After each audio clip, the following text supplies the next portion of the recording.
ہم سورہ یونس کا مطالعہ شروع کر رہے ہیں۔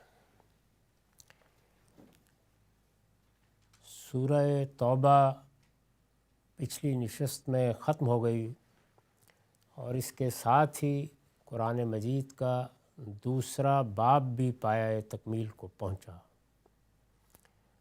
اب یہ تیسرا باب شروع ہو رہا ہے۔ اس تیسرے باب میں یونس سے ابتدا ہوتی ہے، سورہ یونس سے، اور اس باب کی آخری سورہ نور ہے۔ اس کا موضوع کیا ہے؟ اس پورے باب میں جو مضمون زیر بحث آیا ہے، جس چیز کو موضوع بنایا گیا ہے، اسے میں نے اس طرح بیان کیا ہے: قریش کو انذار، نبی صلی اللہ علیہ وسلم اور آپ کے ماننے والوں کو غلبہ حق کی بشارت اور ان کا تزکیہ و تطہیر۔ یعنی قریش مخاطبین ہیں، ان کو اس میں خبردار کیا گیا ہے۔ پیغمبر جب اپنی دعوت پیش کرتے ہیں تو اس دعوت کے لیے قرآن کی تعبیر انذار ہے۔ وہ خبردار کرتے ہیں، متنبہ کرتے ہیں، بیدار کرتے ہیں۔ نبی صلی اللہ علیہ وسلم اور آپ کے ماننے والوں کو یہ بشارت دی گئی ہے کہ تم پیغمبر کے ساتھی ہو، اللہ کے آخری رسول کے ساتھی ہو، تمہیں ہر حال میں اس سرزمین میں غلبہ حاصل ہو جانا ہے۔ اللہ کا فیصلہ ہے اور اللہ نے وعدہ کر لیا ہے کہ وہ تمہیں اس سرزمین کا اقتدار بخشے گا۔ اس کو تفصیل سے بیان کیا ہے اور پھر یہ انہی الفاظ میں سورہ نور میں زیر بحث آئے گا، جو اس باب کی آخری سورہ ہے۔ اور تیسری چیز یہ کہ اس میں مسلمانوں کا تزکیہ و تطہیر ہے۔ پورے قرآن مجید میں اسی طرح ہوتا ہے، مخاطبین کے لحاظ سے موضوع میں تبدیلی تو آتی ہے، لیکن مسلمان جب بھی مخاطب ہوں گے، اصلاً مخاطب ہوں یا ضمنی طور پر مخاطب کیے جائیں، اصلی مقصود یہی ہوتا ہے کہ ان کے تزکیہ و تطہیر کے لیے انہیں ہدایات دی جائیں، اس لیے کہ یہی دین کا مقصد ہے۔ تزکیہ و تطہیر یعنی لوگوں کو پاکیزہ بنانا۔ اس کے دو پہلو ہیں۔ ایک یہ کہ اس وقت جو پیغمبر صلی اللہ علیہ وسلم کی جماعت بن گئی تھی، اس کی تطہیر کی جائے، اسے منافقین سے، منکرین سے پاک کر لیا جائے، تاکہ اللہ کی جو بشارت ان کے لیے ہے وہ ظہور پذیر ہو سکے۔ اور دوسرے یہ کہ ان کے دل و دماغ کا تزکیہ کیا جائے، ان کے علم و عمل کا تزکیہ کیا جائے۔ اس مقصد کے لیے اللہ تعالیٰ امتحانات سے بھی ان کو گزارتے ہیں اور اپنی شریعت بھی دیتے ہیں، تاکہ وہ ہر لحاظ سے پاکیزہ زندگی بسر کرنے کے قابل ہوں۔ اور چونکہ اللہ تعالیٰ کے ہاں انتخاب کی بنیاد یہی پاکیزگی ہے، اس لیے وہ اللہ کی جنت کے لیے، اللہ کی اس ابدی بادشاہی کے لیے منتخب کر لیا جائے۔ تو یہ چیز ہے جو اس پورے باب میں زیر بحث رہے گی۔ چنانچہ میں نے اس پورے باب کا جو تعارف لکھا ہے اس کو اب میں پڑھ رہا ہوں۔ یہ قرآن مجید کا تیسرا باب ہے۔ اس میں یونس سے، اور یہ یونس 10ویں سورہ ہے، یونس سے النور تک، اور یہ سورہ 24 ہے۔ 15 صورتیں ہیں اس پورے باب میں۔ ان صورتوں کے مضامین سے معلوم ہوتا ہے کہ ان میں سے پہلی 14 صورتیں، یعنی 15 میں سے 14 صورتیں ام القری مکہ میں، اور آخری سورہ نور ہجرت کے بعد مدینہ میں نازل ہوئی۔ قرآن مجید کے 7 ابواب میں یہی طریقہ ہے، یعنی ان کی ابتدا مکی صورتوں سے ہوگی اور خاتمہ ایک یا ایک سے زیادہ مدنی صورتوں پر ہوگا۔ قرآن مجید کے دوسرے ابواب کی طرح یہ چیز اس باب میں بھی ملحوظ ہے کہ یہ مکی صورتوں سے شروع ہوتا ہے اور ایک مدنی سورہ پر ختم ہو جاتا ہے۔ اس کے مخاطب یہ طے کرنا ہر جگہ ضروری ہے، سورہ میں بھی، باب میں بھی کہ خطاب کس سے ہے؟ قریش مکہ سے ہے، مشرکین عرب سے ہے، اہل کتاب سے ہے جو اس وقت یثرب میں تھے یا جزیرہ نما عرب میں تھے، مسلمانوں سے ہے، نبی صلی اللہ علیہ وسلم سے، کس سے خطاب کیا گیا ہے؟ کیونکہ قرآن مجید مخاطبت کے اسلوب میں ہے، یعنی اس میں عام کتابوں کی طرح توحید پر یا آخرت پر ابواب قائم کر کے کوئی چیز بیان نہیں کی گئی، اس پہ خطاب کیا گیا ہے۔ جس طرح کہ ایک خطیب خطبہ دیتا ہے وہی اسلوب ہے۔ اس کے مخاطب اصلاً قریش مکہ ہیں۔ اہل کتاب کو انہی کے ضمن میں بعض موقعوں پر تنبیہ کی گئی ہے، یعنی وہ کہیں ضمناً زیر بحث آئے ہیں اور ان کو بھی تنبیہ کی گئی ہے۔ کیوں؟ اس لیے کہ ان صورتوں کے زمانہ نزول میں، یعنی یہ جو پورا باب ہے 15 صورتوں کا، ان کے زمانہ نزول میں وہ بھی قریش کی حمایت اور نبی صلی اللہ علیہ وسلم کی مخالفت کے لیے میدان میں آ چکے تھے۔ وہ چونکہ آ گئے ہیں، ابھی سامنے تو نہیں آئے لیکن پشت پناہی کر رہے ہیں، مختلف چیزیں القاء کر رہے ہیں، مختلف سوالات اٹھا رہے ہیں، یہ کہہ رہے ہیں کہ یہ چیزیں پوچھیے اور یہ جانیے، تو اس وجہ سے ان کو بھی بعض موقعوں پر تنبیہ کی گئی ہے، لیکن اصلی مخاطب قریش ہے۔ تزکیہ و بشارت کے مضامین میں البتہ نبی صلی اللہ علیہ وسلم اور آپ کے ماننے والے بھی جگہ جگہ مخاطب ہوئے، یعنی جو تزکیہ اور تطہیر کا مضمون ہے وہ جب آ جاتا ہے تو پھر ظاہر ہے کہ رخ مسلمانوں کی طرف مڑ جاتا ہے، تو اس میں مسلمان جماعت کی حیثیت سے بھی مخاطب ہوئے ہیں اور نبی صلی اللہ علیہ وسلم بھی، بلکہ سورہ طٰہٰ میں تمام تر خطاب آپ ہی سے، یعنی نبی صلی اللہ علیہ وسلم ہی سے کیا گیا ہے۔ پوری سورہ کا اصل خطاب ہی رسول اللہ صلی اللہ علیہ وسلم سے ہے۔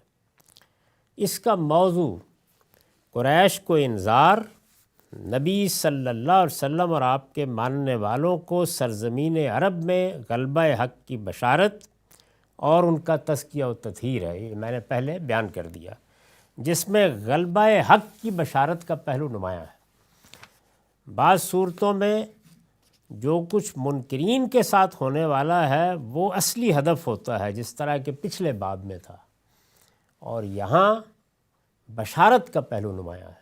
اہل ایمان کو کیا ملنے والا ہے، اس وقت جو دینونت یا جزا و سزا برپا ہے سرزمین عرب میں، اس کا نتیجہ اہل ایمان کے لیے، نبی صلی اللہ علیہ وسلم اور آپ کے ساتھیوں کے لیے کیا نکلنے والا ہے۔ یہ آپ کے علم میں ہے کہ ہمارے ہاں صورتوں کو جوڑا جوڑا کر کے سمجھا گیا ہے، یعنی یہ پیئرس کی صورت میں ہے، اسی طرح رکھی گئی ہیں قرآن میں دو دو صورتیں، ان کے مضامین کی مناسبت سے ان کے جوڑے بنا دیے گئے ہیں مضمون کی مناسبت سے، اور بعض موقعوں پر مضمون کی مناسبت سے آگے ان کے اسلوب کی مناسبت بھی بڑی نمایاں ہوتی ہے۔ جیسے سورہ قمر اور سورہ رحمان کو دیکھیے، جیسے سورہ الضحیٰ اور سورہ الم نشرہ کو دیکھیے، جیسے سورہ فلق اور سورہ ناس کو دیکھیے، تو وہ جو ان کی صورت ہے یا ان کا سٹرکچر ہے وہ بھی بعض اوقات بالکل نمایاں طریقے سے بتا دیتا ہے کہ یہ طعام ہے، جوڑا ہے، پیر ہے۔ تو یونس اور ہود یہ طعام ہے۔ چنانچہ ان دونوں صورتوں کا اپنے طریقے کے مطابق الگ سے تعارف لکھا ہے میں نے۔ یہ دونوں صورتیں اپنے مضمون کے لحاظ سے طعام ہیں، یعنی پیر ہیں۔ دونوں صورتوں کو اگر دیکھیں تو دونوں میں مضمون کو اس طرح بیان کیا گیا ہے کہ اگر ایک میں اس کے ایک پہلو کو موضوع بنایا ہے تو دوسرے میں دوسرا پہلو سامنے آتا ہے۔ دونوں کا موضوع انذار و بشارت ہے، یعنی اس میں تو کوئی فرق نہیں ہے، انذار و بشارت ہی کو موضوع بنا کے دونوں صورتوں میں خطاب کیا گیا ہے۔ دوسری سورہ میں اب فرق کیا ہے؟ دوسری سورہ میں اس انذار و بشارت کے تاریخی دلائل، جب اللہ تعالیٰ خبردار کرتے ہیں یا بشارت دیتے ہیں تو اس میں انفسی دلائل ہوتے ہیں، یعنی انسان کے اندر جو علم ہے، حادثہ اخلاقی ہے، عقل ہے، اس کو بنیاد بنا کر خطاب کیا جاتا ہے یا دلائل دیے جاتے ہیں۔ آفاقی دلائل ہیں، یعنی اس کائنات کو، کائنات میں اللہ کی قدرت، رحمت، ربوبیت کے ظہور کو بنیاد بنا کر استدلال کیا جاتا ہے۔ اور اسی طرح سے تاریخی دلائل، یعنی تاریخ میں کیا ہوا، اس سے پہلے جو پیغمبر آئے ان کی قوموں کے ساتھ کیا معاملہ ہوا، تو تاریخی دلائل قرآن مجید میں بہت نمایاں ہے۔ تو یہاں کیا ہے کہ دوسری سورہ میں اس انذار و بشارت کے تاریخی دلائل البتہ زیادہ تفصیل کے ساتھ بیان ہوئے ہیں، یعنی یہاں تاریخی دلائل کا اجمال ہے سورہ یونس میں، اور اس کے بعد جو ہود ہے اس میں وہ بہت ہی زیادہ نمایاں، بہت ہی زیادہ تفصیلی طریقے سے آئے ہیں۔ یہی وجہ ہے کہ اس میں چونکہ یہ بتایا گیا ہے کہ پیغمبروں کی قوموں کے ساتھ کیا ہوا اور بڑی اس کی تفصیلات بیان ہوئی ہیں، تو رسالت مآب صلی اللہ علیہ وسلم بعض موقعوں پر یہ فرمایا کرتے تھے کہ شیبتنی ہود و اخواتھا، یہ سورہ ہود اور اس سے ملتی جلتی صورتوں نے تو مجھے بوڑھا کر دیا، کیونکہ اس میں قوموں کے ساتھ کیا معاملہ ہوا، عذاب کی کیا تفصیلات ہیں وہ بیان ہوئی ہیں۔ دونوں میں خطاب قریش سے ہے، پورے باب میں بھی خطاب قریش سے ہے اور ان دونوں میں بھی، اور ان کے مضمون سے واضح ہے کہ ام القریٰ مکہ میں یہ رسول اللہ صلی اللہ علیہ وسلم کی دعوت کے مرحلہ اتمام حجت میں نازل ہوئی ہیں۔ مرحلہ اتمام حجت کا مطلب یہ ہے کہ اب گویا بات آخری جگہ پر پہنچ گئی ہے، اس کے بعد پیغمبر چھوڑ دیں گے قوم کو، ہجرت و برات کا مرحلہ آ جائے گا، آخری بات آخری اسلوب میں کہی جا رہی ہے، یہ اس کا مطلب ہوتا ہے۔ اس کا یہ مطلب نہیں ہوتا کہ اس کے نتیجے میں اتمام حجت ہو گیا۔ اتمام حجت تو اللہ کے پیغمبر کے وجود سے اور اس کے ساتھ خدا کی مائیت کے ظہور سے ہوتا ہے، لیکن ہر مرحلے میں بات کرنے کے انداز میں تبدیلی آتی ہے، تو وہ چیز ہے جس کو بیان کیا گیا ہے کہ یہ مرحلہ اتمام حجت میں نازل ہوئی ہیں۔ معاف کیجیے،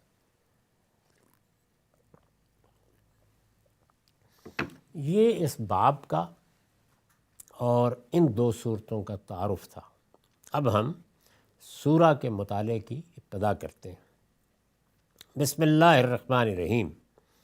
الف لام را، تلک آیات الکتاب الحکیم، کان للناس عجبا ان اوحینا الی رجل منہم ان انذر الناس وبشر الذین آمنوا ان لهم قدم صدق عند ربہم قال الکافرون ان ھذا لساحر مبین۔ یہ سورہ الف لام را ہے،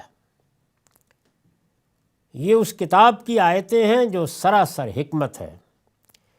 کیا ان لوگوں کا اس پر حیرانی ہو گئی کہ ہم نے انہی میں سے ایک شخص پر وحی کی ہے کہ لوگوں کو خبردار کرو، اور جو مان لیں انہیں خوشخبری پہنچا دو کہ ان کے لیے ان کے پروردگار کے پاس بڑی عزت کا مرتبہ ہے۔ اس حقیقت کو سمجھنے کے بجائے ان منکروں نے کہہ دیا کہ یہ شخص تو کھلا جادوگر ہے۔ یہاں سے سورہ کی ابتدا ہو رہی ہے۔ اس میں پہلی چیز یہ ہے کہ سورہ کا نام یہ بتایا گیا ہے کہ یہ الف لام را ہے۔ یونس، بقرہ، آل عمران یہ اللہ تعالیٰ کے رکھے ہوئے نام نہیں ہیں، یہ نام صحابہ کرام نے ان صورتوں کو دیے، اور ان سے اندازہ ہوتا ہے کہ نام دینے میں عربوں کا ذوق کیا رہا ہے، خاص طور پر اس طرح کے کلام کو۔ یعنی ایک تو یہ ہے نا کہ کتاب اس طرح کی ہے کہ جس میں جیسے ہم کتابیں لکھتے ہیں، یہ توحید کا باب ہے، یہ آخرت کا باب ہے، یہ نبوت اور رسالت کا باب ہے، تو اس میں تو وہی عنوان ہونا چاہیے۔ لیکن قرآن مجید چونکہ مخاطبت کے اسلوب میں ہے، تو اس لیے اس میں مضامین الگ الگ کر کے نہیں بیان ہوتے، اس میں اصلاً ایک خطبہ ہوتا ہے، انذار کا خطبہ، بشارت کا خطبہ، اللہ تعالیٰ کے عذاب کو بیان کرنے کے لیے خطبہ۔ تو جب خطبہ دیا جاتا ہے تو اس میں توحید بھی زیر بحث آ جائے گی، قیامت بھی آ جائے گی، رسالت بھی آ جائے گی، شریعت کا موضوع بھی آ جائے گا، سب چیزیں ہوں گی۔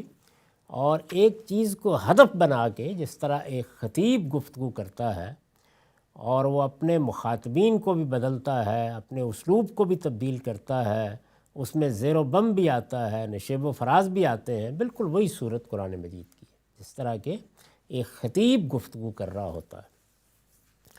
یہی اسلوب عربوں کے ہاں سب سے مؤثر اسلوب سمجھا جاتا تھا، یعنی وہ دور تھا کہ جس میں دو ہی اصناف تھیں جن میں اعلیٰ ترین ادب تخلیق ہوتا تھا، ایک شاعری اور دوسرے خطبات۔ تو قرآن نے ان میں سے خطبات کے اسلوب کو اختیار کیا۔ شاعری کے بارے میں تو یہ کہہ دیا کہ نہ یہ پیغمبر کے شایان شان ہوتی ہے، اگر کوئی شعر کہنے والا یا شاعری کرنے والا یہ خیال کرے کہ وہ پیغمبر ہے تو اسے استغفار کرنی چاہیے، کیونکہ اللہ تعالیٰ نے اس کو معیار کے طور پر بیان کر دیا ہے۔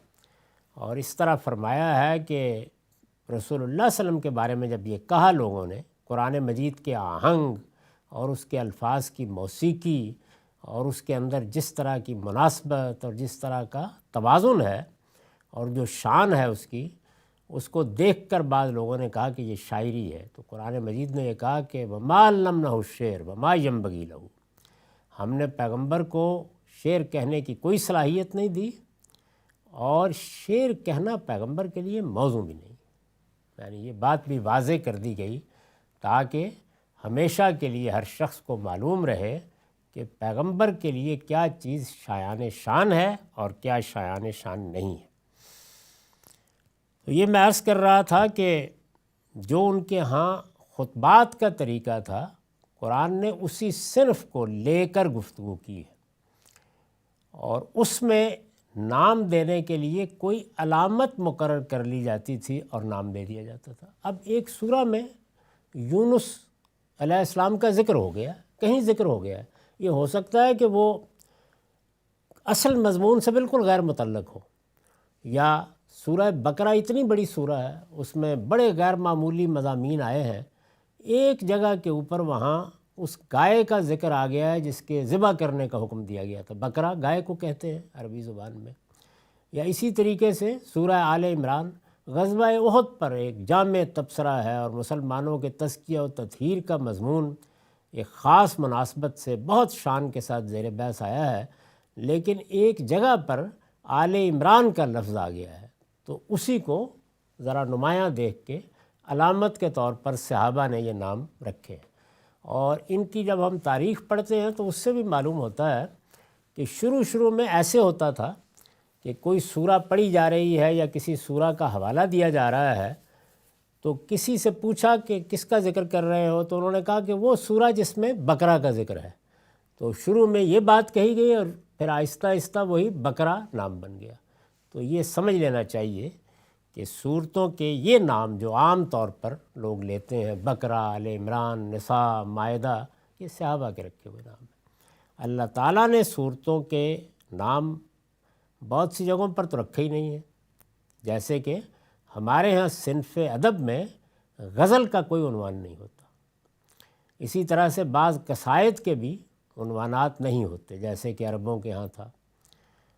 تو بعض جگہوں پر تو نام رکھے ہی نہیں گئے، جہاں رکھے ہیں وہاں یہ نام رکھے ہیں حروف مقطعات کی صورت میں۔ تو یہ اللہ کا رکھا ہوا نام ہے اس سورہ کا۔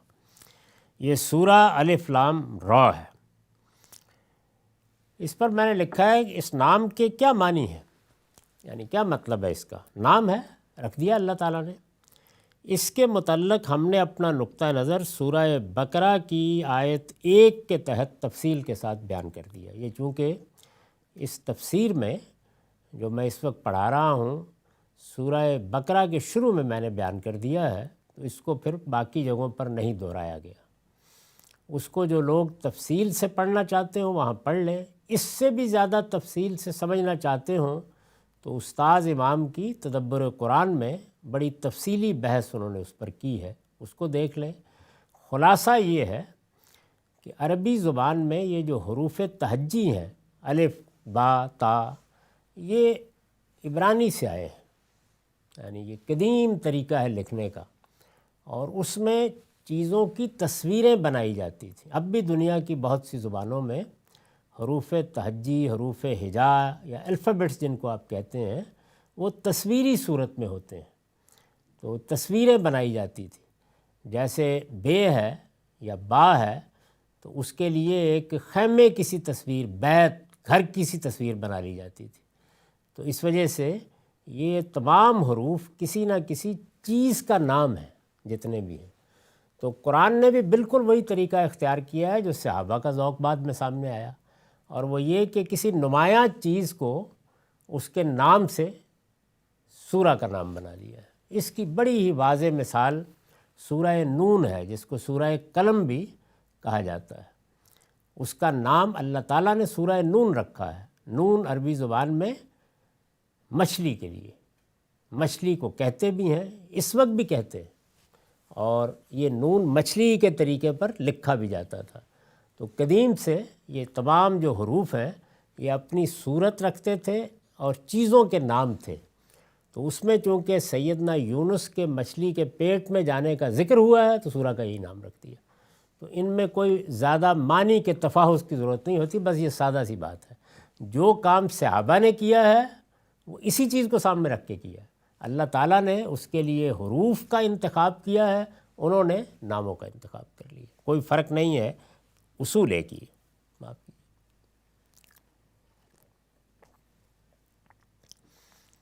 یہ سورہ الف لام را ہے، یہ اس کتاب کی آیتیں ہیں جو سراسر حکمت ہے۔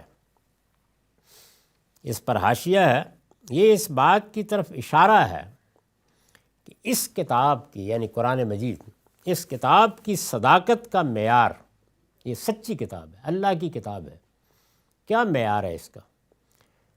قرآن یہاں یہ کہتا ہے کہ اس کتاب کی صداقت کا معیار خود اس کی حکمت ہے، یعنی یہ اپنے مضامین حکمت کے لحاظ سے ہی ثابت کر دیتی ہے کہ یہ خدا کی کتاب ہے۔ اس کے لیے کسی خارجی شہادت کی ضرورت نہیں ہوتی۔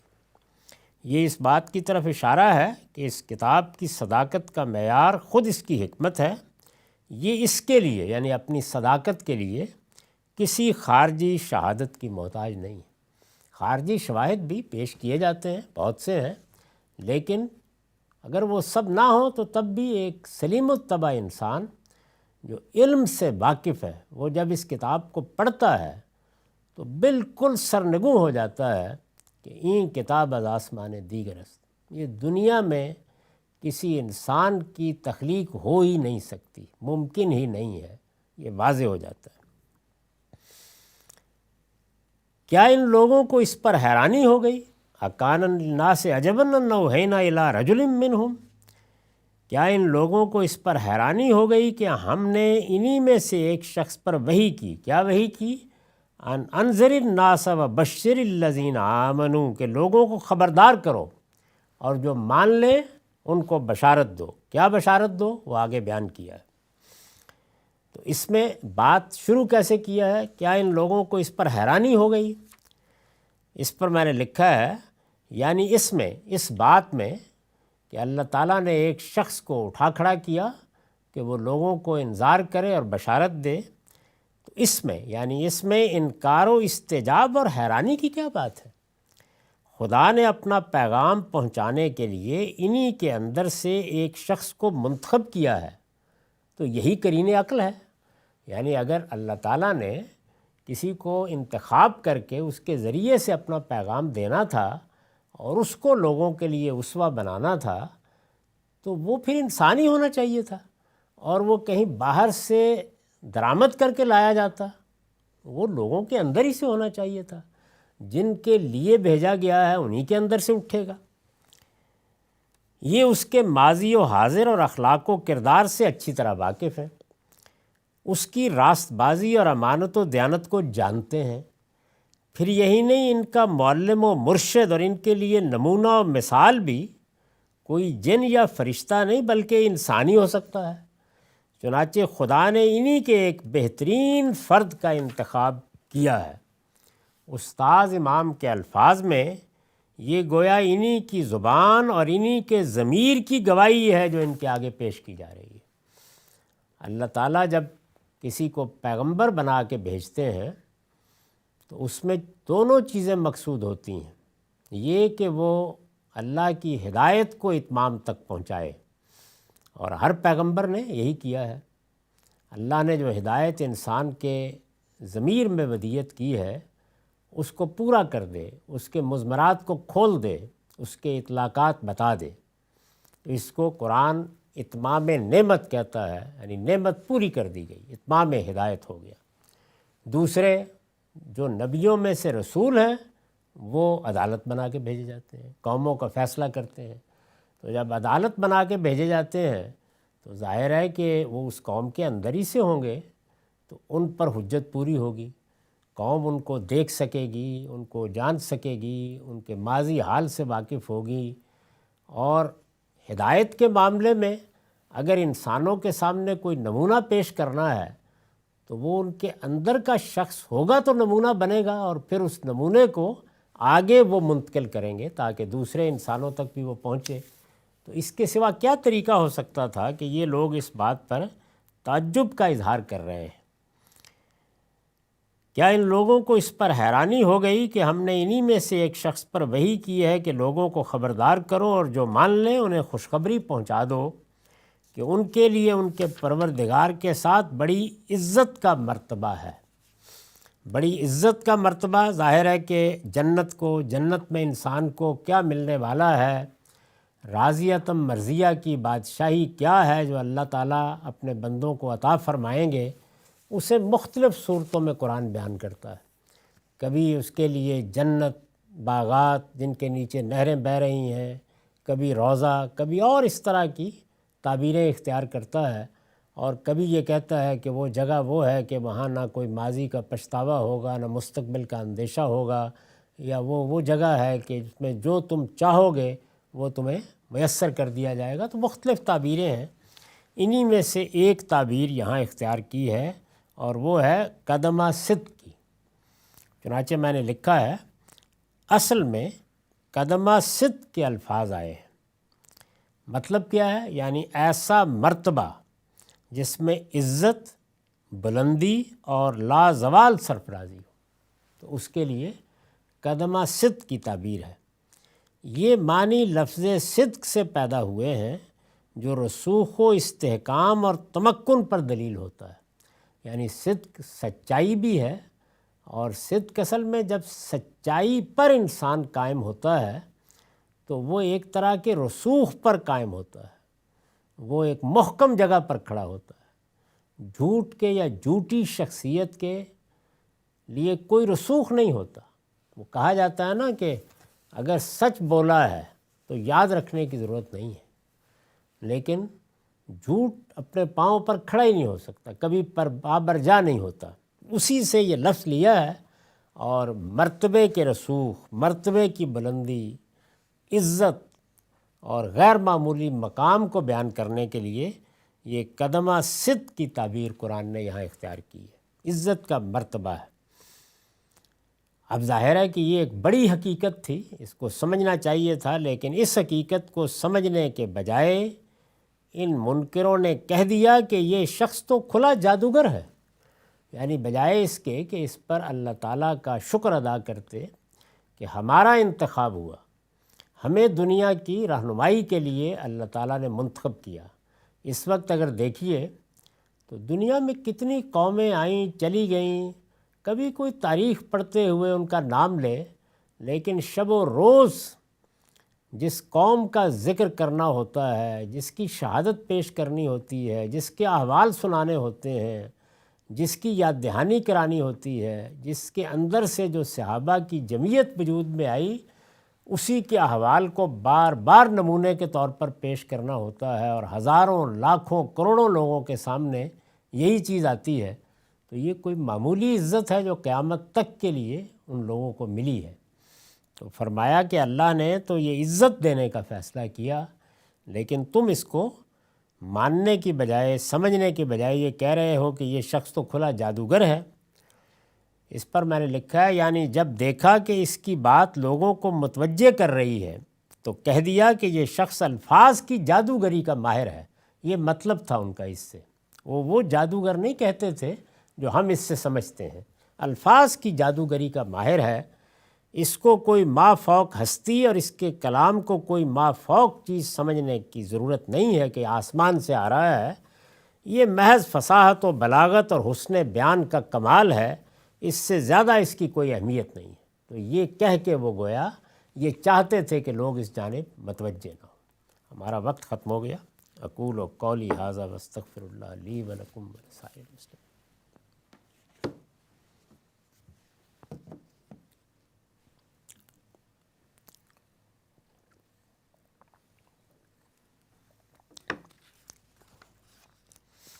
بسم اللہ الرحمن الرحیم۔ ان زید بن خالد الجوہنی حدث بسر بن سعید و عبید اللہ الخولانی الذی کان فی حجر میمونہ زوج النبی صلی اللہ علیہ وسلم ان ابا طلحہ حدثہ ان النبی صلی اللہ علیہ وسلم قال لا تدخل الملائکۃ بیتا فیہ سورۃ قال بسر فمرض زید بن خالد فأدناہ فإذا نحن فی بیتہ بستر فیہ تصاویر فقلت لعبید اللہ الخولانی الم یحدثنا فی التصاویر وید الصوب فقال انہ قال الا رقم فی الصوب الا سمعتہ قلت لا قال بلا قد ذکرہ۔ یہ روایت بخاری سے لی گئی ہے، رقم ہے 3226۔ زید بن خالد جوہنی رضی اللہ عنہ نے بسر بن سعید اور عبید اللہ خولانی کو بتایا، جنہیں نبی صلی اللہ علیہ وسلم کی اہلیہ سیدہ میمونہ نے پالا تھا، کہ ان سے ابو طلحہ رضی اللہ عنہ نے بیان کیا کہ نبی صلی اللہ علیہ وسلم نے فرمایا، یہ اس کی سند ہے روایت کی، کہ ابو طلحہ رضی اللہ عنہ نے بیان کیا کہ نبی صلی اللہ علیہ وسلم نے فرمایا فرشتے اس گھر میں داخل نہیں ہوتے جہاں تصویر ہو۔ یہ روایت پیچھے آ چکی ہے اور میں عرض کر چکا ہوں کہ اس میں جو تصویر ہے وہ تصویریں ہیں جو مشرکانہ توہمات کے تحت بنائی جاتی تھیں، ان کو نہ بنانا چاہیے نہ رکھنا چاہیے، اور یہ بالکل صحیح ہے کہ اس گھر میں فرشتے نہیں داخل ہوتے، اس لیے کہ شرک ایک نجاست ہے، اور یہ جہاں ہوگی وہاں فرشتے کیوں آئیں گے۔ بسر کہتے ہیں کہ پھر زید بن خالد کسی موقع پر بیمار ہوئے، یعنی یہ بات ابو طلحہ نے بیان کی، اور ایسا ہوا کہ زید بن خالد بیمار ہو گئے تو ہم ان کی عیادت کے لیے گئے۔ ہم کیا دیکھتے ہیں کہ ان کے گھر میں ایک پردہ ہے جس میں تصویریں بنی ہوئی، یعنی یہ روایت تھی، اور گھر میں گئے عادت کے لیے تو ایک پردے پر کچھ تصویریں تھیں۔ میں نے یہ دیکھا تو عبید اللہ خولانی سے کہا، کیا نبی صلی اللہ علیہ وسلم کا تصویر کے بارے میں ارشاد انہی نے ہم سے بیان نہیں کیا تھا؟ یعنی یہ بات کہ اگر تصویر ہوگی تو فرشتے نہیں آئیں گے، یہ تو انہی نے بیان کیا تھا، اور اپنے گھر میں یہ پردہ لگایا ہوا ہے جس کے اوپر تصویر ہے، اور خود یہ کپڑا اپنے گھر میں رکھے ہوئے ہیں، یعنی یہ کیا بات ہوئی؟ اس پر عبید اللہ نے کہا، انہوں نے جواب دیا، انہوں نے یہ بھی بتایا تھا، یعنی جن سے بات کی گئی تو انہوں نے کہا کہ تم نے پوری بات نہیں سنی۔ یہ دیکھیے وہی چیز ہے جو ہم بار بار توجہ دلاتے ہیں کہ یہ تاریخی ریکارڈ ہے، جس کو آپ حدیث کہتے ہیں یا روایتیں کہتے ہیں، ان میں پوری بات نہیں بیان ہوتی۔ بعض اوقات اس کے پس منظر میں کیا چیز تھی، اس پر کیا کیا قیود عائد ہوتی ہیں، وہ مذکور ہی نہیں ہوتی۔ کوئی دوسرا آدمی توجہ دلاتا ہے، تو اس لیے اگر آپ میزان میں دیکھیں گے جہاں میں نے تدبر حدیث کے مبادی بیان کیے ہیں، تو وہاں بطور اصول یہ بتایا ہے کہ ان کو سمجھنے کے لیے سب روایتیں اکٹھی کرنی چاہیے، یعنی ایک واقعے سے متعلق جتنی باتیں بھی ہوں، کسی نے آدھی بیان کی ہوتی ہے، کسی نے اگلا ٹکڑا بیان کیا ہوتا ہے، کسی نے کوئی شرط قید چھوڑ دی ہوتی ہے، تو اس سے ذرا تصویر پوری ہو جاتی ہے، اور بعض اوقات تو وہ جمع کرنے ہی سے بات واضح ہو جاتی ہے، نہ ہو تو پھر قرآن مجید کی روشنی میں قیود عائد کرنی ضروری ہو جاتی ہے، اس لیے کہ اللہ کا دین قرآن و سنت میں بیان ہوا ہے۔ تو اب یہ ہے کہ انہوں نے یہ کہا کہ تم نے پوری بات نہیں سنی۔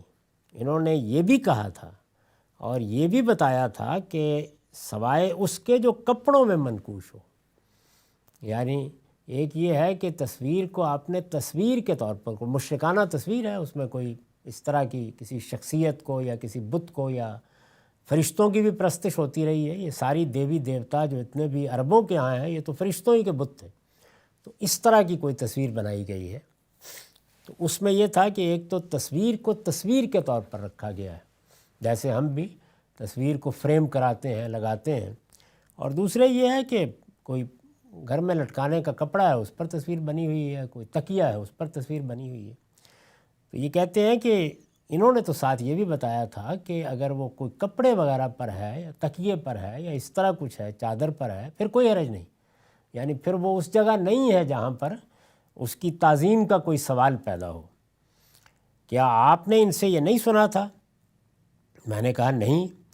عبید اللہ نے کہا کیوں نہیں؟ انہوں نے اس کا ذکر بھی کیا تھا، یعنی یہ بات بتائی تھی، اس وجہ سے اگر یہ کپڑے کی صورت میں لٹکی ہوئی ہے تو کوئی فرق واقع نہیں ہوتا، لیکن ظاہر ہے کہ اگر کپڑے کے طور پر بھی لٹکی ہوئی ہے اور مقصد یہ ہے کہ ہر طرح کا تعلق ختم کر دیا جائے تو اس پر بھی سختی کی جا سکتی ہے، جیسے کہ پیچھے ہم نے دیکھا کہ حضور نے اپنی صاحبزادی کے ہاں اس کو بھی گوارا نہیں کیا، تاہم ان کی اس روایت سے معلوم ہوتا ہے کہ اس چیز کی اجازت دے دی گئی تھی۔ کیوں دی گئی تھی؟ اس لیے کہ لوگوں کے پاس کون سے کوئی ہماری طرح کپڑوں کی افراد تھی، کوئی پردے ہیں گھر میں، کوئی چادر ہے گھر میں، اسی طرح سے کوئی پہننے کی چیز ہے، کوئی بستر ہے، بچھونا ہے، تو اس طرح کی چیزوں کا کیا پھینک دیا جائے باہر؟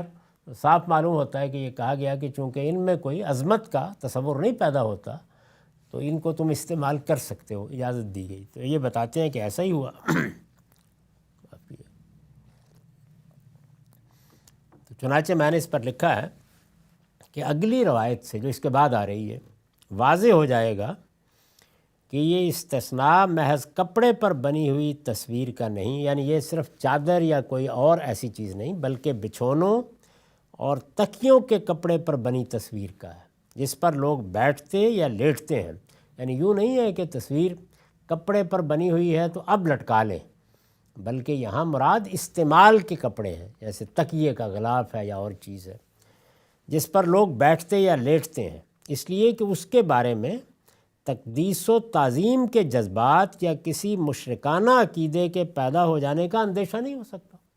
اس میں وہ علت ہی ختم ہو جاتی ہے جس کی بنیاد پر یہ کہا گیا ہے۔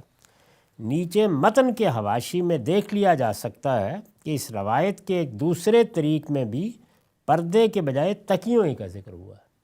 تو یہ غلط فہمی نہ ہو کہ یہاں جب کپڑا کہا ہے تو کپڑے سے مراد ہے استعمال کے کپڑے، نہ کہ یہ کہ کاغذ پر نہیں بنی ہوئی بلکہ کپڑے پر بنی ہوئی ہے، یہ مطلب نہیں ہے اس کا۔ استعمال میں ہے، آپ نے بچھونا بچھا لیا ہے، آپ نے چادر لے لی ہے اوپر، تو اس میں تعظیم ختم ہو گئی، یعنی وہ حیثیت ختم ہو گئی۔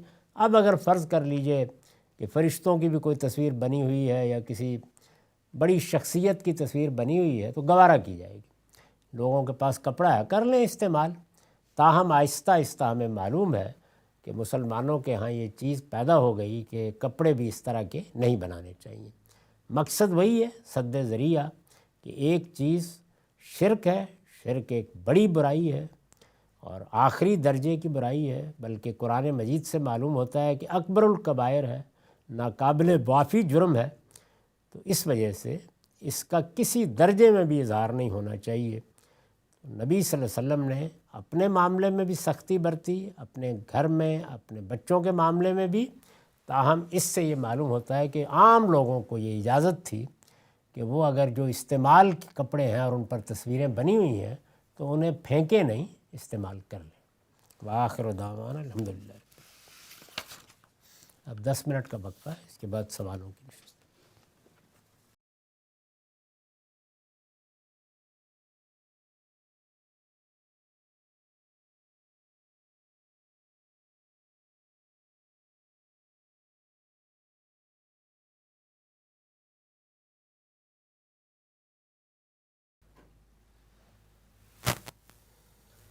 بسم اللہ الرحمن الرحیم۔ السلام علیکم۔ غامدی صاحب کے ساتھ ہفتہ وار سوال و جواب کی براہ راست نشست کو لے کر ڈیلس امریکہ غامدی سینٹر سے حاضر خدمت ہیں۔ آغاز کرتے ہیں۔ ہم سب شکریہ ہمیشہ کی طرح آپ کے وقت کا۔ آج کی نشست کا پہلا سوال آپ کی خدمت میں یہ ہے کہ ہمارے ہاں جو لوگ آپ کے ڈسکورس سے، آپ کے مکتبہ فکر سے، دین اور مذہب کے حوالے سے آپ کے خیالات سے روشناس ہوتے ہیں، اہل علم علماء کا اس پر تاثر یہ ہے کہ آپ نے جو بھی میتھڈالوجی اپنائی ہے اس کے نتیجے میں دین کو محدود کر دیا ہے، منیملائز کر دیا ہے۔ آپ فرماتے بھی ہیں کہ دین تو چند احکامات کا نام ہے، لوگ اس کو بھی بہت کوٹ کرتے ہیں۔ کہا یہ جاتا ہے کہ نبی اور رسول کا فرق کر کے دین کے بہت بڑی تعداد کے احکامات تھے جن کو آپ نے رسولوں کے ساتھ، ان کی قوموں کے ساتھ خاص کر دیا، ان کے مخاطبین کے ساتھ خاص کر دیا ہے۔ اسی طرح حدیث اور سنت کے مابین فرق کر کے بہت بڑی تعداد تھی دینی احکامات کی جو حدیث میں بیان ہوئے ہیں، ان کو بھی محدود کر دیا اور چند گنی چنی سنتیں آپ کے نزدیک ہیں۔ اور اسی طریقے سے کہا جاتا ہے کہ شریعت اور فقہ کا فرق کر کے آپ نے جو بہت بڑی دینی احکامات کی تعداد تھی جو ہماری فقہ میں بیان ہوتی ہے، اس پر بحث کی جاتی ہے، ان کو بھی دین کے دائرے سے نکال کے الگ کر دیا ہے دین سے، اور اس کے نتیجے میں دین اب چند محدود احکامات کا نام ہو کے رہ گیا ہے۔ سوال میرا آپ سے یہ ہے کہ یہ جو کچھ آپ نے کیا ہے، کیا یہی تین چیزوں کے اندر آپ کے ہاں کوئی فکری تبدیلی پائی جاتی ہے روایتی نظام فکر سے، اور کیا اس کے نتیجے میں دین محدود ہوا یا نہیں ہوا؟ میرا خیال ہے کہ آخری چیز زیادہ اہم ہے، اسی سے بات کی ابتدا کر لیتے ہیں۔ دین سے متعلق جو ذمہ داری ڈالی گئی ہے اور جو ذمہ داری ہمیشہ سے اس امت کے اہل علم نے اپنی پوری دیانتداری کے ساتھ ادا کرنے کی صحیح کی ہے، وہ یہ ہے کہ دین کو جیسے کہ وہ ہے، جس طرح کہ اس کو پیش کیا گیا ہے، بے کم و کاس لوگوں تک پہنچایا جائے۔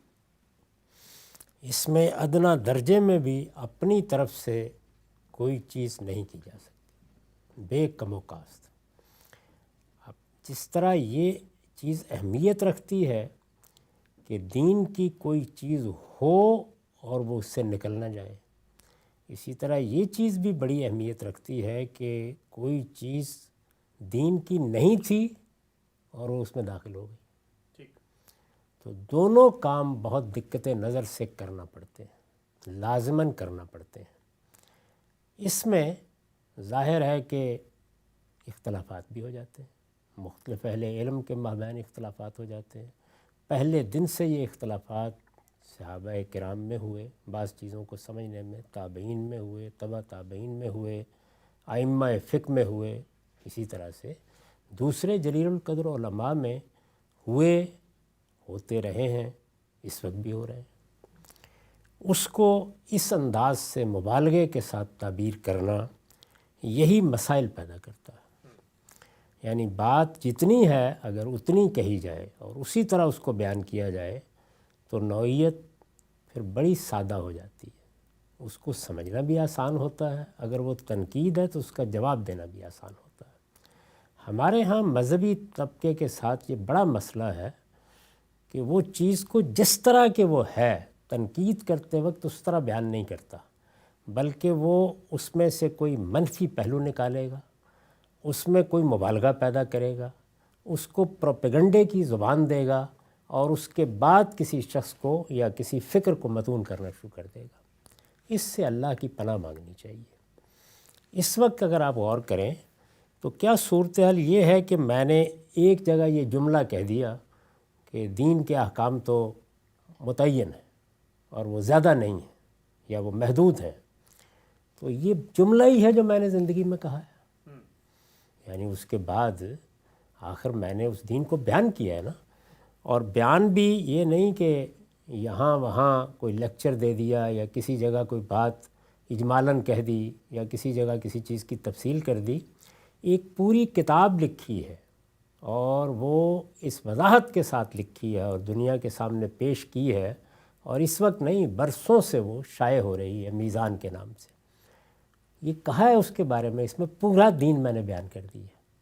تو ذرا وہاں پہ شمار کر کے دیکھیں، یعنی کیا فی الواقع ایسا ہی ہے کہ کوئی 2-4 چیزیں رہ گئی ہیں 10-20، باقی میں نے نکال دی یعنی دین میں ایمانیات میں کوئی کمی ہو گئی ہے، رسالت مآب صلی اللہ علیہ وسلم نے جس کو اسلام کہا ہے اس میں کوئی کمی ہو گئی ہے، یا اسی طریقے سے دین نے زندگی کے جن شعبوں کی تطہیر اور تزکیے کے لیے ہدایات دی ہیں ان میں کسی شعبے کو میں نے الگ کر دیا ہے، اس میں سیاست کا باب بھی ہے، معیشت کا باب بھی ہے، معاشرت کا باب بھی ہے، حدود و تعزیرات بھی، دعوت بھی، رسوم و آداب بھی، یعنی زندگی کے تمام معاملات میں علم و عمل کا دین چونکہ تزکیہ کرتا ہے تو سب چیزیں اس میں بیان ہوئی ہیں۔ تو کیا یہ طریقہ ہے اس میں کہ آپ اس طرح کے کسی بیان کو سامنے رکھیں اور رکھ کر اس پر ایک تقریر فرما دیں؟ اب تو متعین طور پر بتانا چاہیے نا کہ یہ میزان میں کیا چیز ہے جو دین کی نکال دی گئی ہے، یہ بتانا چاہیے۔ قرآن مجید نے ایک مقام پر لوگوں کو روزے کی ترغیب دیتے ہوئے کہا کہ ایام معدودات، گنتی کے چند دن ہیں۔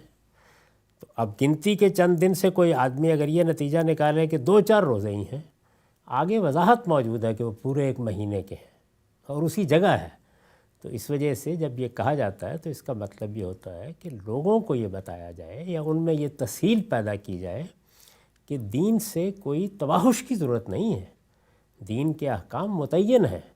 یہ جو عام طور پر آپ بہت سی چیزیں سنتے ہیں تو یہ فقہی اطلاقات ہیں، اس وجہ سے اصل دین کو سمجھیں، وہ زندگی کے ہر شعبے کی تطہیر کرتا اور اس کا تزکیہ کرتا ہے، لیکن اس کے احکام محدود بھی ہیں، متعین بھی ہیں، اور گن کر بتائے جا سکتے ہیں کہ یہ 10-20 احکام ہیں جو ہمیں دیے گئے ہیں۔ یہ ہے مدعا، اس کو اس جگہ رکھ کے جس کا تنقید کرنے کو دل چاہے وہ ضرور تنقید کرے۔ یہ آپ کی آخری بات کے جواب میں میری عرضداشت ہے۔ رہی یہ بات کہ روایتی فکر میں اور مدرسہ فراہی کے یا میرے ڈسکورس میں یہ 3 چیزیں بنیادی فرق پیدا کرتی ہیں، تو یہ بات جس نے بھی کہی ہے اس کو داد دینی چاہیے، اس میں کوئی شک نہیں ہے کہ یہ بالکل صحیح بات ہے جو کہی گئی ہے۔ یعنی اس سے جو آگے نتائج بیان کیے گئے ہیں ان پر میں نے تبصرہ کر دیا، اس میں عام طور پر مبالغہ ہو جاتا ہے، اس سے صرف نظر کر لینا چاہیے، لیکن اگر عملی لحاظ سے آپ دیکھیں تو یہ بات بالکل درست ہے۔ خالص علم کے لحاظ سے تو بہت سی چیزیں بیان کی جا سکتی ہیں، اور وہ اگر آپ میزان کا مقدمہ اصول و مبادی پڑھیں یا پوری میزان کو دیکھیں یا میری تفسیر کو دیکھیں تو آپ متعین کر سکتے ہیں کہ کیا کیا فرق واقع ہوئے ہیں، لیکن عملی طور پر اگر اصول میں دیکھیں تو 3 ہی چیزیں، اس میں کوئی شک نہیں، یعنی نبی اور رسول میں فرق ہے، اس کے کچھ نتائج نکلتے ہیں، اسی طرح سے سنت اور حدیث میں فرق ہے، اس کے بھی کچھ نتائج نکلتے ہیں، اور شریعت اور فقہ میں فرق ہے، اس کے بھی کچھ نتائج نکلتے ہیں۔ تو یہاں پر بھی اصل چیز یہ ہے کہ وہ جو فرق بیان کیا گیا ہے کیا وہ فرق فی الواقع نہیں ہے؟ یعنی اگر ہے تو پھر نتائج نکلیں گے، آپ روک نہیں سکتے نا ان کو نکلنے سے، وہ 2 جگہوں پر نکلیں، 3 پر نکلیں، 5 پر نکلیں، 10 پر نکلیں، یہ تو بات کا مسئلہ ہے، نکلیں گے۔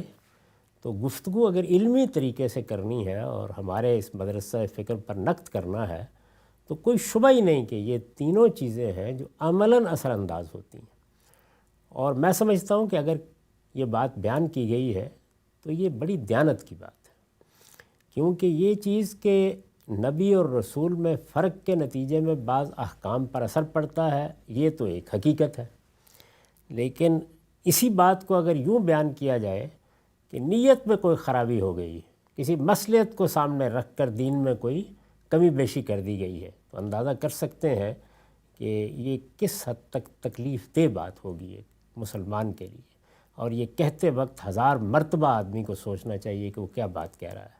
لیکن اگر کسی صاحب علم نے اس کو اس طرح بیان کیا ہے کہ چونکہ یہ اس چیز میں فرق کرتے ہیں تو اس سے بعض احکام کے معاملے میں یہ فرق بھی واقع ہوتا ہے کہ یا وہ باقی نہیں رہتے یا ان کے لیے کوئی تخصیص وجود میں آ جاتی ہے، تو یہ بڑا صحیح طریقہ ہوگا بیان کرنے کا۔ یعنی اگر بات کو اس طرح بیان کیا جائے تو پھر لوگوں کی سمجھ میں بھی آئے گی، اور یہ بھی اندازہ ہوگا کہ اچھی علمی تنقید کے لیے ان مبادی کا خیال رکھنا کتنا ضروری ہے۔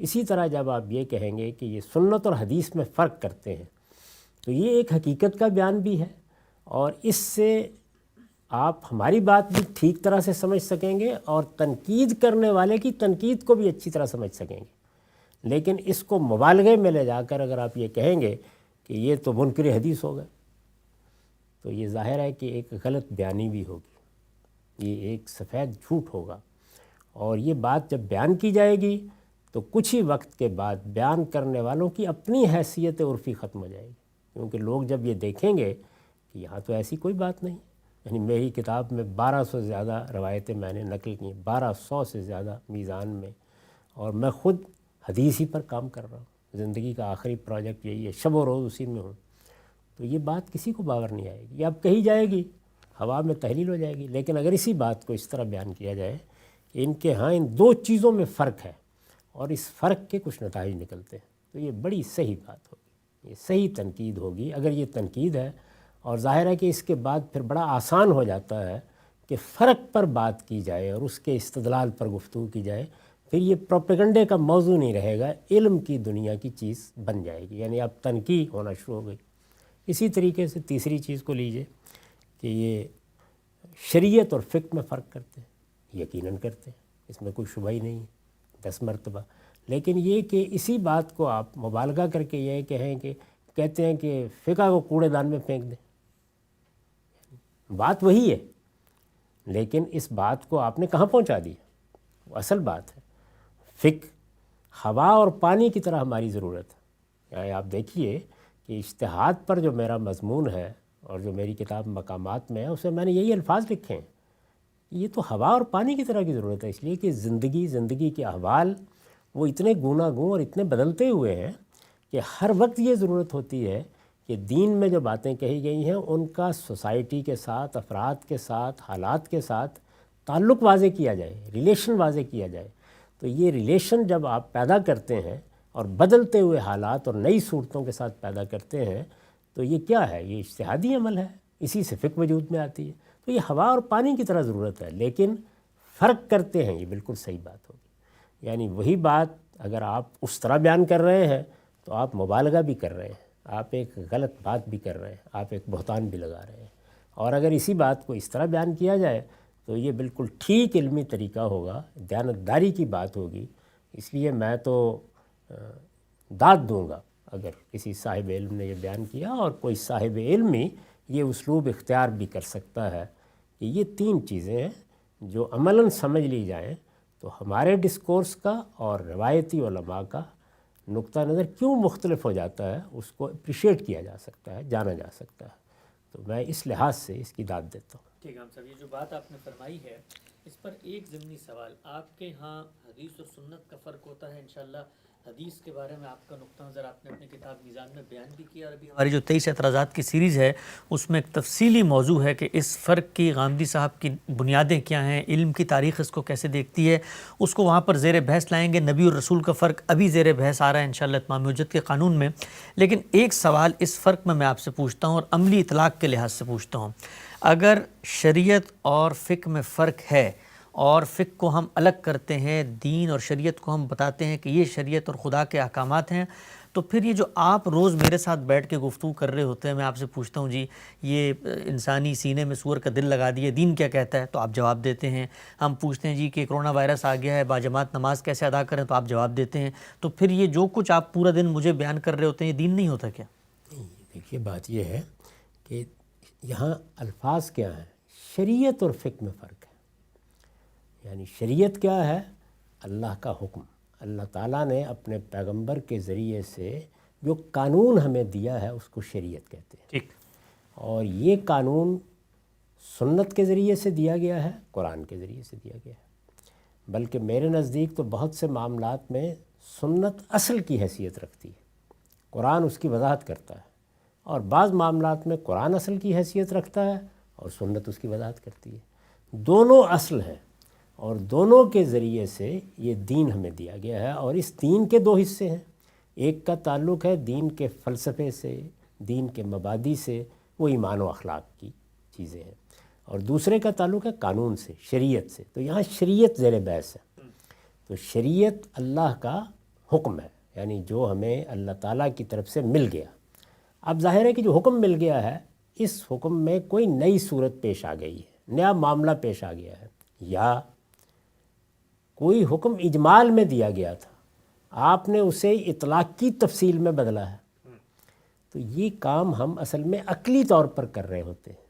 یہاں ہمارے پاس استدلال کے لیے قرآن کی آیت نہیں ہوتی، پیش کرنے کے لیے اللہ کے پیغمبر کی جاری کردہ سنت نہیں ہوتی، عقلی استدلال کر رہے ہوتے ہیں۔ تو عقلی استدلال جب ہم کر رہے ہوتے ہیں تو اسی کو اجتہادی اطلاق کہا جاتا ہے۔ اس کے بارے میں واضح کرنا چاہیے کہ اس میں اور شریعت میں فرق ہے، وہ اصل ہے، یہ اس کی فرع ہے، اور اگر آپ اس میں فرق نہیں کریں گے تو آپ اصل اور فرع کو خلط ملط کر دیں گے، ان کے مرتبے کو ایک کر دیں گے، ان کے متعلق رویوں کو ایک کر دیں گے۔ پہلی چیز کے لیے سمجھنے کے اصول اور اس کے بارے میں تعلق اور قائم ہونا چاہیے، اس میں آپ قرآن کی طرف جائیں گے، سنت کی طرف جائیں گے، وہاں سر تسلیم خم۔ یہاں ایک بڑا امام ہے، بڑا فقیہ ہے، بڑا عالم ہے، اس نے عقلی استنباط کیا ہے، تو یہ استنباط بالکل درست ہوگا۔ اس سے بعض موقعوں کے اوپر اللہ تعالیٰ کا منشا معلوم ہوتا ہے کہ وہ ہمارے فہم کے لیے چھوڑ دیا گیا تھا، اس کو بیان کیا، لیکن اس میں آپ جانتے ہیں کہ بے پناہ اختلافات کا امکان ہوتا ہے، اور پھر یہ کہ غلطیوں کا بھی بہت امکان ہوتا ہے۔ تو اس لیے اس کو الگ کیا جائے، یعنی یہاں کسی چیز کا انکار نہیں ہو رہا، الگ رکھیں اور اس کے مرتبے پر رکھیں، یعنی الگ رکھیں، شریعت کو بیان کریں تو فقہ کو اس کے ساتھ ملا کے نہ بیان کریں۔ یہی بات ہے نا جو میزان کے خاتمے میں لکھی ہے کہ اس کتاب میں فلسفہ، تصوف، کلام، فقہ کو الگ کر دیا گیا، الگ کر دیا گیا ہے، اور اس آمیزش سے الگ کر کے قرآن و سنت کی بنیاد کے اوپر جو اصل دین ہے اسے بیان کر دیا گیا ہے۔ تو دوسری چیز یہ ہے کہ آپ اصل اور فرع کو ایک جگہ رکھ دیں گے تو لوگ نہ یہ جان سکیں گے کہ اصل کیا ہے، نہ یہ جان سکیں گے فرع کیا ہے۔ تو یہ الگ کرنا، الگ رکھنا، الگ طریقے سے بیان کرنا، یہ ناگزیر ہے۔ یہ جو جملہ میری طرف منسوب کیا جاتا ہے کہ اس سے فقہ کے انبار کو ہٹا دیا جائے، تو یہ کوئی مذمت کا جملہ نہیں ہے، یہ اس حقیقت کا بیان ہے کہ جس وقت دین کے اجمالی احکام کو ہم تفصیل میں بدلتے ہیں تو ایک دنیا ہے جو ہم وجود میں لے آتے ہیں، اس میں دسیوں باتیں ہیں۔ میں اس کی ایک مثال دیتا ہوں، آپ شاید سمجھ سکیں۔ یہ چیز کہ ہم نے دین میں کسی حکم کو جانا، قرآن میں تھا، سنت میں تھا، سمجھ لیا، اس کی علت متعین کی، اور پھر کسی صورتحال پر اس کا اطلاق کر کے توسیع کر دی۔ جیسے ابھی یہ زیر بحث آیا کہ انسان کے سینے میں سور کا دل، ایک مسئلہ آ گیا نا، ابھی چونکہ حال کا مسئلہ ہے، آدمی تو چلا گیا، مسئلہ باقی ہے اور جاری رہے گا، اس پر بحث ہوتی رہے گی۔ وہاں کیا مسئلہ درپیش تھا؟ وہاں مسئلہ درپیش یہ تھا کہ سور کا کھانا منع کیا گیا ہے، کھانے کے بعد کیا ہوتا ہے، یعنی وہ چیز جو ہم کھاتے ہیں وہ جزو بدن بن جاتی ہے، تو کسی چیز کو اٹھا کر خود جزو بدن بنا لیا جائے تو نتیجہ تو ایک ہی نکلا۔ تو فرق کیا ہے دونوں میں؟ اب یہ فرق کیا ہے، اس میں ایک آدمی کہہ سکتا ہے بہت فرق ہے، دوسرا کہہ سکتا ہے کوئی فرق نہیں۔ تو یہ عقلی استنباط ہوا نا۔ تو یہاں آپ نے کیا کیا، جب آپ نے کہا کہ نہیں یہ بھی ممنوع ہے تو حکم میں توسیع کی، یعنی ایک کھانے سے متعلق حکم تھا، اس کا اطلاق ایک نئی صورت پر کر دیا۔ یہ جزوی معاملات ہوتے ہیں، ان کو آپ اگر ذیل میں بھی بیان کر دیں شریعت کے تو پھر بھی گوارا ہو جائے گا، اس لیے کہ ایک جزوی سا معاملہ ہے۔ میں تو نہیں کرتا، میں نے اپنی پوری کتاب میزان میں اور الاسلام میں یہ طریقہ نہیں اختیار کیا، اور زور دیتا ہوں اس بات پر کہ ایسا نہیں کرنا چاہیے، لیکن کر بھی دیں تو چلیے ایک جزوی قسم کا معاملہ ہے۔ اچھا، اسی طریقے سے آپ نے استثناء بیان کرنا ہے، یعنی آپ کہتے ہیں کہ دیکھیے اللہ تعالیٰ نے اور اللہ کے پیغمبروں نے یہ سنت قائم کر دی ہے اور ہمیشہ کے لیے قائم کر دی ہے کہ ذبیحہ کا طریقہ ہوگا، خون نکالا جائے گا، اللہ کا نام لیا جائے گا۔ اب کیا مچھلی کے معاملے میں بھی یہی ہوگا؟ تو آپ نے دلائل دے کے یہ بتایا کہ یہاں وہ علت نہیں پائی جاتی، حقیقت نہیں پائی جاتی، وہ چیز جس کو سامنے رکھ کر حکم دیا گیا وہ نہیں پائی جاتی، تو استثناء دے رہے ہیں۔ یہ بھی ایک جزوی سا معاملہ ہے، یہ بات واضح ہوئی۔ تو یہ جزوی معاملات اگرچہ دین کے احکام ہی کی فرع ہیں، انہی کا اطلاق کیا جا رہا ہے، لیکن بہرحال یہ اطلاق عقلی استنباط کے طریقے پر ہو رہا ہے۔ اس میں خدا کا براہ راست حکم یا پیغمبر کی براہ راست جاری کردہ سنت ہمارے سامنے نہیں ہوتی۔ جب نہیں ہوتی تو اس میں آپ محض اپنی عقل کی بنیاد پر یا اپنی اجتہادی بصیرت کی بنیاد کے اوپر یا توسیع کر رہے ہوتے ہیں یا آپ استثناء دے رہے ہوتے ہیں۔ تو احتیاط کہتی ہے کہ ان کو الگ کریں، ان کو الگ رکھیں، ان کو الگ بیان کریں اور یہ بتائیں کہ وہ شریعت ہے اور یہ اس کا اجتہادی اطلاق ہے جو نئی صورتوں کے پیش آنے کے بعد ناگزیر ہو جاتا ہے۔ لیکن اب ایک مثال دیکھیے ذرا کہ وہاں کیا ہوتا ہے۔ دین نے یہ کہا کہ امرہم شورا بینہم، مسلمانوں کا نظم، مسلمانوں کا نظام، مسلمانوں کا اجتماعی نظم، جب بھی وہ کوئی ایسی چیز پیدا کرتے ہیں جس میں سب مل کے کوئی کام کرتے ہیں، جیسے ریاست کا نظام ہے، یہ لوگوں کی رائے پر مبنی ہے۔ یہ اب ایک جملہ ہے، اس جملے نے یہ بتا دیا کہ مسلمانوں کی حکومت یا ان کا اجتماعی نظم یہ بندوق کے زور پر قائم نہیں ہوگا، یہ کسی خاندان کا استحقاق نہیں ہے، یہ کسی طبقے کا استحقاق نہیں ہے، یہ کوئی فلسفیوں یا علماء کی حکومت نہیں ہے، اس میں لوگوں کو فیصلہ کرنا ہے۔ لوگوں کو حکومت کا حق دے دیا ہے اللہ تعالیٰ نے، اور یہ انہی کو ہونا بھی چاہیے۔ علم بھی یہی کہتا ہے، عقل بھی یہی کہتی ہے، کیونکہ حکومت کا ادارہ اللہ تعالیٰ کا قائم کردہ ادارہ نہیں ہے، خاندان کا ادارہ اللہ کا قائم کردہ ادارہ ہے۔ یہ لوگوں نے اپنی ضرورت کے تحت قائم کیا ہے، تو چونکہ لوگوں نے قائم کیا ہے تو لوگوں ہی کو فیصلے کا حق بھی ہے۔ تو امرہم شورا بینہم، اب اس امرہم شورا بینہم پر ہم نے عمل کرنا ہے۔ عمل کرنے کے لیے دنیا نے جو نظام بنایا، ذرا اس کی تفصیلات دیکھیے۔ پارلیمنٹ، مقننہ، عدلیہ، انتظامیہ، باہمی تعلقات، باہمی روابط، انتخاب کے طریقے، ایک دنیا ہے نا۔ اب آپ گنتے چلے جائیے، فقہ ہے، یہ فقہ ہے۔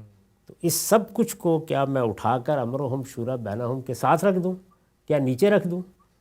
یعنی آپ یہ دیکھیے کہ میں نے خلفائے راشدین کے انتخاب میں کیا طریقہ اختیار کیا گیا، فقہ ہے نا۔ یعنی انہوں نے اس بات کو سمجھا اور اپنے زمانے میں قبائلی تمدن تھا، اپنے زمانے کی ضرورتوں کو سامنے رکھ کر ان کو جب موقع ملا تو انہوں نے سیدنا صدیق کا انتخاب کیا، سیدنا عمر کا کیا، سیدنا عثمان کا کیا، سیدنا علی کا انتخاب تو مارز بحث میں آ گیا، لیکن بہرحال انہوں نے اپنے زمانے کے لحاظ سے یہ طریقے اختیار کیے۔ کیا وہ طریقے دین ہیں؟ ان کو اٹھا کر دین بنا دیا جائے، ہے تو امرہم شورا بینہم کا اطلاق۔ تو یہ فقہ ہے۔ یہ کبھی اجمال کی جب تفصیل کی صورت میں زیر بحث آتی ہے تو آپ دین کو بیان کرنے کے لیے تو ایک جملہ بیان کر رہے ہیں، اس کے لیے پوری کتاب لکھنی پڑ جاتی ہے۔ تو میں نے ابتدا میں جب امرہم شورا بینہم پر لکھا تو دونوں چیزیں اکٹھی تھیں میری کتاب میں۔ یہ بہت پرانی بات ہے، لیکن جس وقت میں نے اس کو میزان میں موضوع بنایا تو آپ دیکھیے میں نے کیا کیا۔ یعنی بات جتنی رسالت میں آپ صلی اللہ علیہ وسلم کی ذات تک رہی اس کو میں نے اس میں بیان کر دیا، اس لیے کہ وہ دین کا بیان ہے، لیکن اس کے اطلاق کے طریقے کیا ہیں، خلفائے راشدین نے کیا کیا، ان سب کو میں نے ایک الگ مضمون کر کے اس کو اپنی کتاب برہان کا حصہ بنایا۔ تو یہاں کیا میں نے اس کو اٹھا کے پھینک دیا، نکال دیا؟ یعنی کیا آج بھی میں اس پہ گفتگو نہیں کرتا؟ یہ سب ہوتا ہے، لیکن اس کو کس جگہ رکھنا ہے۔ یعنی ایک چیز ہے، سنت اور قرآنی کو دیکھ لیجئے۔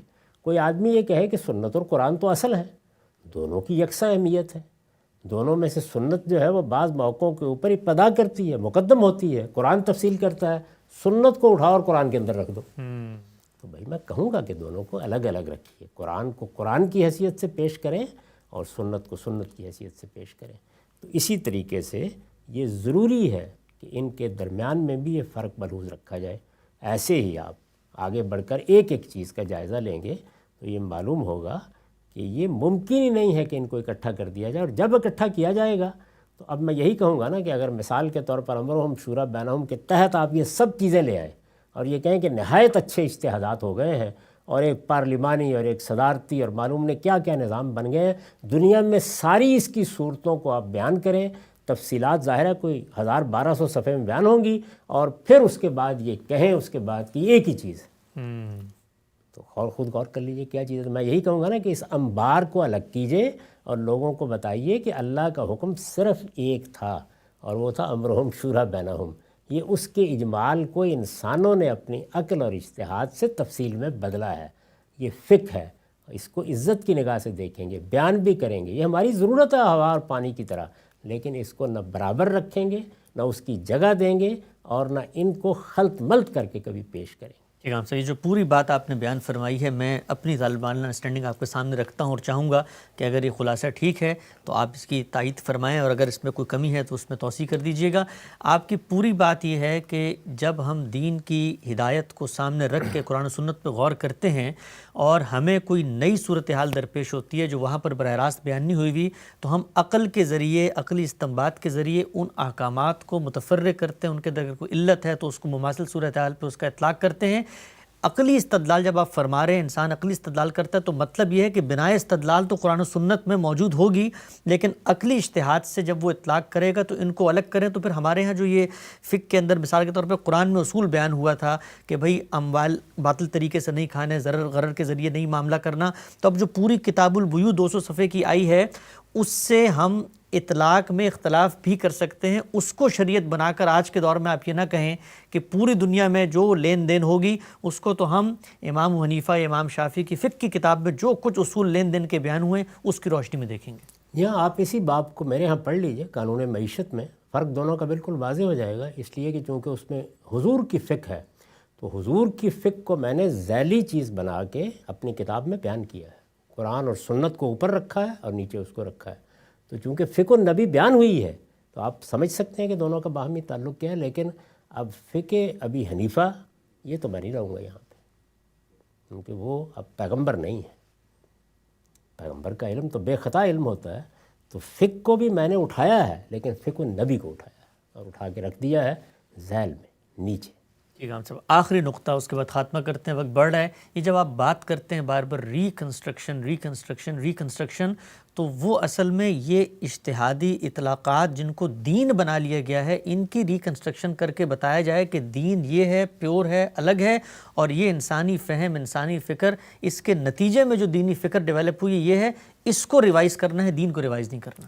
دین کو ریوائز کرنے کی جسارت کرنے کے بعد تو آدمی کو پھر اپنے آپ کو مسلمان کہنا ہی نہیں چاہیے۔ دین تو اللہ کا دین ہے، اللہ کے پیغمبر کی ہدایت ہے، اس کو بے کم و کاست سمجھنا، بے کم و کاست ماننا، بے کم و کاست پہنچانا، یہی دین ہے۔ اس سے ادنا انحراف بھی آدمی کو کفر تک لے جاتا ہے، اس کا تو کوئی سوال ہی نہیں۔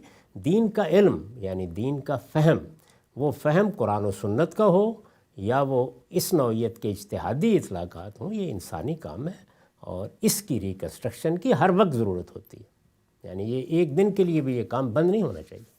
ہمارا وقت یہاں پہ ختم ہوتا ہے۔ کیا غامدی صاحب نے دین کے احکامات کو محدود کر دیا ہے؟ نبی اور رسول کا فرق، فقہ اور شریعت کا فرق، اور اسی طرح حدیث و سنت کے فرق کے اوپر ہم نے کچھ ابتدائی چیزیں غامدی صاحب سے جانی۔ انشاءاللہ موضوعات کا سلسلہ آگے بڑھائیں گے۔ وقت یہاں پہ ختم ہوتا ہے، دوبارہ حاضر خدمت ہوں گے، اب تک آپ کا بہت شکریہ۔